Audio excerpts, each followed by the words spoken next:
Sherman Oaks, Caliph. Regina Hall fasts on Mondays. She shows up to our interview at a restaurant in Sherman Oaks barefaced in a t-shirt and jeans, a bottle of agave syrup in hand to sweeten her tea, the only thing she orders. Left to right, AJ Meshaga as Krista, Regina Hall as Lisa and Shayna McHale as Danielle and Support the Girls. Cortez de Mongrel Media. I make plans for my Tuesday food, she says.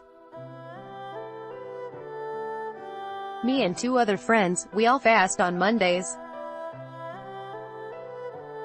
And so by Monday night, we're met with 7 upcoming projects. The veteran actress has little to be upset about these days. Up first is Magnolia Pictures' Support the Girls, an indie comedy from director Andrew Buyalski. Computer Chess, results, out Friday. Hall stars as Lisa, the general manager of Double Whammies, a Hooters-style breastaurant in Austin, Texas. Article continued below. The film is a drastic departure from last year's Girls Trip, that over-the-top studio comedy that became a runaway hit and catapulted breakout star Tiffany Haddish to fame. Comparatively, Support the Girls employs light humor to explore gender and racial dynamics in the guise of a workplace comedy. It was a simple slice-of-life script, Hall says. I think that humanity in people's day-to-day existence, there's a beauty to that. Expect to see a lot more of Hall soon. She'll appear in Fox's politically charged young adult novel adaptation The Hate U Give, due out in October. Black Monday, a Showtime series starring Don Cheadle, premiering next year. 2019's Shaft reboot starring Samuel L. Jackson and Little, a send-up of the 1988 Tom Hanks comedy Big, that she just wrapped shooting alongside Issa Rae and Blackish star Marsai Martin. The Times caught up with Hall ahead of the Support the Girls premiere to talk breastaurants, upcoming projects and the possibility of a Girls Trip sequel. So are you a fan of restaurants like Hooters and Twin Peaks now? I think now that I've experienced them, I get it. I can see the draw, I can see why people like them. It's a catch-22, it's complex. But I would totally eat in them, I know that much. As a matter of fact, I'm craving Twin Peaks, quesadillas and fried pickles. They had good food, I think that's what I was most shocked about. And very engaging service. What did you learn talking to restaurant general managers while preparing for the role? Article continued below. From the women, I learned that they really are nurturers. They're like little mommies. They have jewelry, tampons, pads, everything that you can think of in case the girls are in need. They're very protective of them. And the customers really like going there. I never think of those places as family-oriented, but their goal is to make everybody feel really comfortable and welcome, like a second home. And then after a while you do get desensitized. Like, I didn't notice their breasts really are the outfits anymore. Was it fun playing a character who was less glamorous than the characters you normally play? Yeah? I didn't have to do makeup. I mean, all she did was take her finger and swipe the eyeshadow on. And then that lip liner. But I didn't have to do foundation. I was dead set on that choice, and then when I looked at it, I was, like, Lisa looks crazy.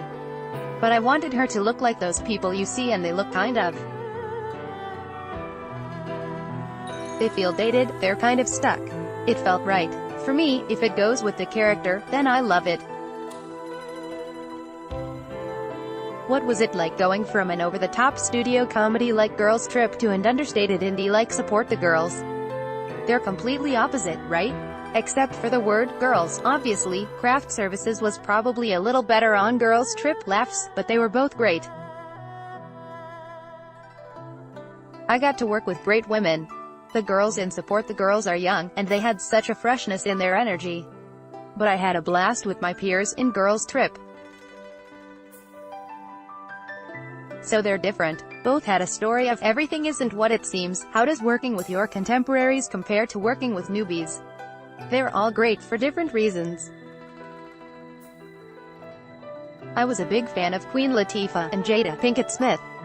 I didn't know Tiffany, but working with her I became a big fan. And with them I could just be crazy. Unsupport the girls. I felt like I had to be more of an example. I couldn't be acting wild. They could go home and tell their mama about me. I didn't have that with my peers. What was your reaction when you saw what a runaway success girls trip became? My dog died 5 days after that movie came out, so I was really too sad to celebrate it, and it was kind of a blur.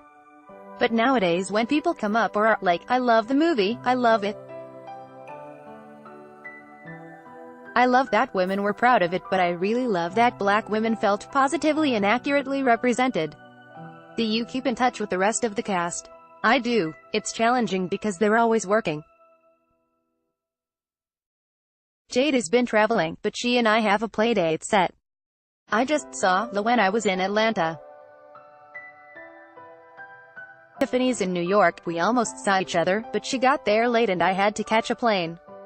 We try to keep in touch. It's actually really nice. The Flossy Posse became real. Do you think there will be a sequel?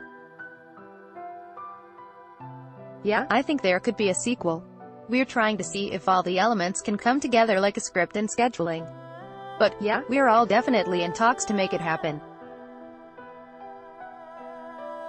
Your next movie, The Hate U Give, deals with some very serious subjects, including police shootings and protests.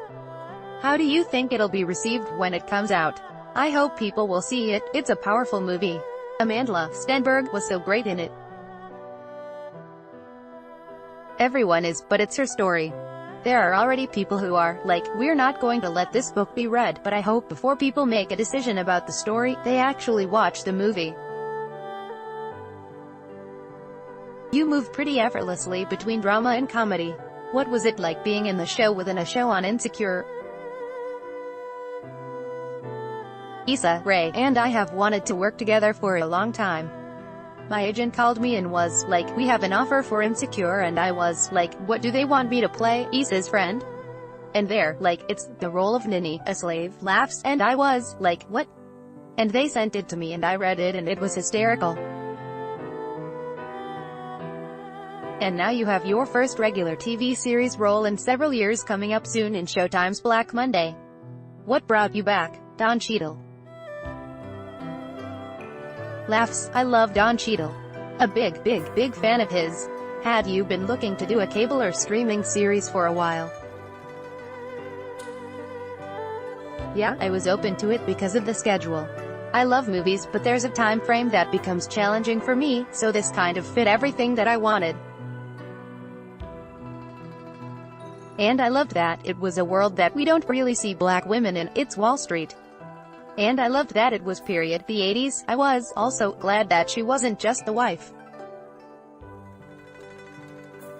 I mean, the characters are not married at all, but you see these great scripts and then the female character's storyline is part of the man's.